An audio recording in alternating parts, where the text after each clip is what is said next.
आप लोग कभी ना कभी अमेजॉन, फ्लिपकार्ट, मिंत्रा इन सारे के सारे साइट्स पर गए होंगे और वहाँ से कुछ ना कुछ खरीदा होगा। अब आप लोग सोचेंगे कि मैं यहाँ पर आज के वीडियो में अमेजॉन, मिंत्रा, फ्लिपकार्ट इन सब की बात क्यों कर रहा हूँ। क्यों ना करूँ, क्योंकि मेरा टॉपिक भी आज उसी से रिलेटेड है, यानी ई कॉमर्स ऑपरेटर। अब जितने भी ऑनलाइन प्लेटफॉर्म हैं जहाँ से आप सभी लोग कोई ना कोई गुड्स या सर्विस ऑर्डर करते हैं अपने कंजम्पशन के लिए, उन सारी की सारी वेबसाइट्स को मैं ये समझ के चलता हूँ कि वो क्या हैं, ई कॉमर्स ऑपरेटिंग वेबसाइट्स हैं। ठीक है, तो आज की वीडियो में हम लोग समझेंगे कि ई कॉमर्स ऑपरेटर, जिसे डीम्ड सप्लायर भी कहते हैं, वह क्या होता है, कौन होता है। इसको समझने के लिए, यानी ई कॉमर्स ऑपरेटर को समझने के लिए हम लोग इसको कई पार्ट्स में डिवाइड करके उन सभी के आंसर को समझेंगे, उन सभी की मीनिंग को समझेंगे। पहला आता है कॉमर्स। कॉमर्स के बारे में आप लोग समझेंगे तो आप सभी को ई कॉमर्स ऑपरेटर समझ में आ पाएगा। ई कॉमर्स समझेंगे, फिर हम लोग पहले समझा कॉमर्स, फिर समझेंगे ई कॉमर्स क्या होता है, इलेक्ट्रॉनिक कॉमर्स क्या होता है, फिर हम लोग समझेंगे एक जनरल मीनिंग, जनरल डेफिनेशन ई कॉमर्स ऑपरेटर का, जो हम सभी लोग जानते हैं, आप भी जानते हैं, मैं भी जानता हूं। ठीक है, फिर हम लोग लास्ट में समझेंगे CGST एक्ट 2017 के सेक्शन 2 क्लॉज 45 में दिया गया है जो भी रेस्पेक्टिव डेफिनेशन ई कॉमर्स ऑपरेटर का उसको। तो इस तरीके से हम लोग इस पूरे के पूरे टॉपिक को समझेंगे बढ़िया तरीके से। नमस्कार, मैं हूं आशीष और आप देख रहे हैं आशीष कॉमर्स एकेडमी। हम लोग बात कर रहे हैं अपने वीडियोस में जीएसटी की, और जीएसटी को ही हम लोग मान के चलते हैं कि क्या है, इनडायरेक्ट टैक्स है। तो इनडायरेक्ट टैक्स में हम लोगों ने पहले बहुत सारे कॉन्सेप्ट को समझा है। यदि आपके पास अगर कोई भी प्रश्न होता है तो आप लोग अपने सारे प्रश्नों को पूछ सकते हैं, हम आपके सभी प्रश्नों का आंसर जरूर करेंगे। हम लोग जब बात करेंगे अपने वीडियोज़ में ई कॉमर्स ऑपरेटर की या फिर डीम्ड सप्लायर की, तो हम लोग समझेंगे कॉमर्स को। अब यहाँ पर डीम्ड का मतलब क्या होता है।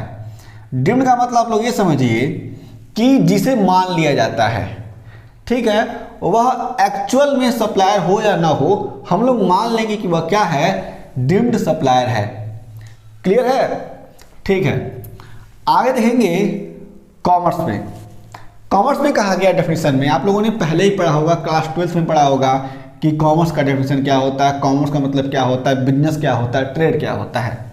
मैं फिर से रिकैप कर देता हूं। Commerce includes various activities such as trade, transportation, banking, insurance, buying and selling of goods etcetera.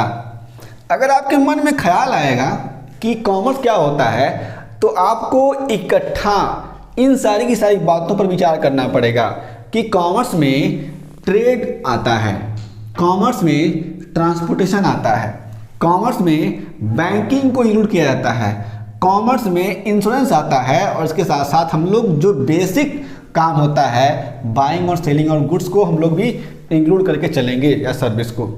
ठीक है, अब इन सारी की सारी बातों के बारे में आप सभी को जानकारी होगी कि ट्रेड क्या होता है, किसी भी गुड्स और सर्विस को बेचना, ट्रांसपोर्टेशन, किसी भी गुड्स और सर्विस को एक जगह से दूसरे जगह पहुंचाने के लिए जिस मीडियम का हम लोग प्रयोग करते हैं उसको हम लोग ट्रांसपोर्टेशन कहते हैं।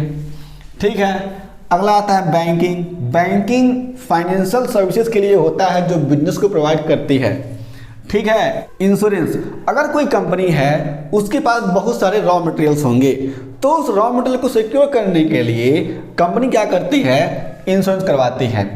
उसके बाद से buying and selling of goods and services. तो ये सारी की सारी बातें हम समझ लेते हैं किसके अंतर्गत, कॉमर्स के अंतर्गत।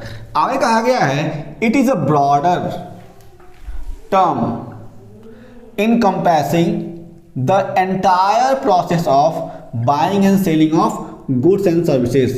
जो हमारे पास यह डेफिनेशन है, यह कह रहा है कि जो भी कॉमर्स का डेफिनेशन है, कॉमर्स का मीनिंग है, यह एक ब्रॉडर टर्म को कवर करता है, यानी इसमें बहुत सारी बातें कवर होती हैं। अभी मैंने आपको पहले बताया हुआ है।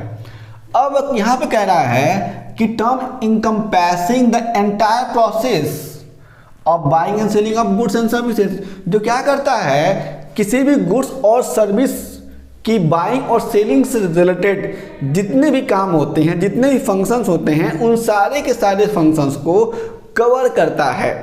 ठीक है, उसके सराउंड काम करता है, इसलिए हम लोग कहते हैं यह क्या है, कॉमर्स है। तो यहाँ पे हम लोगों ने पहले पॉइंट में समझ लिया कि कॉमर्स क्या होता है। क्लियर, आप लोग इसको लिख लेंगे। आगे बात करते हैं ई कॉमर्स की। हमने समझा क्या, कॉमर्स को।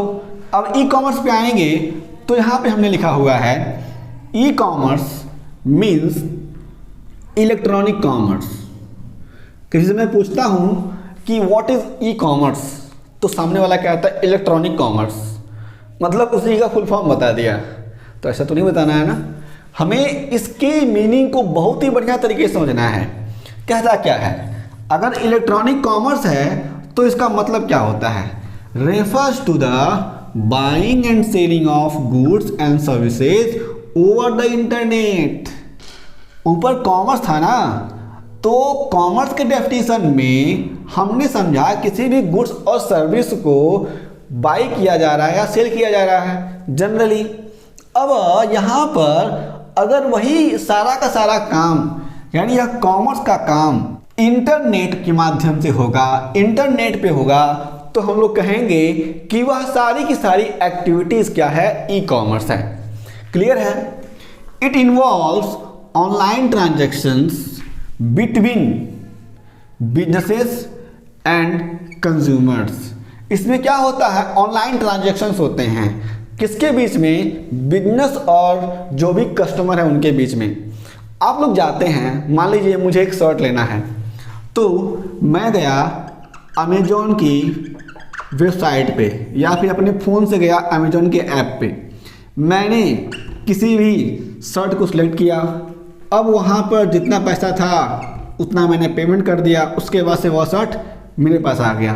तो यहाँ पे क्या हुआ, मैं तो कस्टमर हूँ और सामने वाली कोई कंपनी है जो उस गुड्स को सेल कर रही है मुझे। तो बायर और सेलर के बीच में क्या हो गया, ट्रांजैक्शन हो गया। और यह ट्रांजैक्शन क्या है, यह ट्रांजैक्शन ऑनलाइन है। तो इस प्रोसेस को, इस काम को हम लोग कहेंगे कि यह क्या है, ई कॉमर्स के अंतर्गत आता है। ठीक है। Utilising electronic means such as websites, यानी अगर ऑनलाइन ट्रांजैक्शन होता है तो वेबसाइट का इस्तेमाल होता है, वेबसाइट को यूटिलाइज किया जाता है, वेबसाइट की सर्विसेज यूटिलाइज की जाती हैं, मोबाइल फ़ोन हमारे पास होते हैं, एंड ऐप्स एक्सेट्रा। हम लोग क्या करते हैं, किसी ना किसी वेबसाइट को यूज़ करते हैं अपने हैंड से, फिर हम लोग ऐप इस्तेमाल करते हैं, फिर फ़ोन इस्तेमाल करते हैं, फिर कंप्यूटर लैपटॉप कुछ भी हो सकता है, उसका इस्तेमाल करके हम लोग ऑनलाइन ट्रांजैक्शन कर लेते हैं। तो यह सारा का सारा मैटर हो जाता है ई कॉमर्स का। क्लियर है। हमने समझा पहले कॉमर्स, फिर समझा ई कॉमर्स क्या होता है। आगे चलेंगे, तुम्हें समझना है ई कॉमर्स ऑपरेटर। बात को समझिएगा, बहुत ईजी है यह। E commerce operators are entities. E commerce operator कुछ एंटिटीज हैं या फिर बिजनेसेस हैं, कुछ कंपनियां हैं, कुछ व्यवसाय हैं, that facilitate online transactions between buyer and sellers. यानी ऐसी कोई कंपनी, ऐसी कोई एंटिटी, ऐसा कोई बिजनेस जो क्या करता है, एक तरफ है हमारे पास बायर और एक तरफ है सेलर, दोनों के बीच में ट्रांजैक्शन करवाता है, दोनों के बीच में रिलेशन बिल्ड करता है, और इसी रिलेशन के थ्रू दोनों क्या करते हैं, गुड्स और सर्विसेज की बाइंग और सेलिंग कर पाते हैं। अब आप बताइएगा कि जो भी हमारे आसपास आप सभी को दिखता होगा ओला उबर, क्या इनके पास अपनी गाड़ियां हैं? नहीं।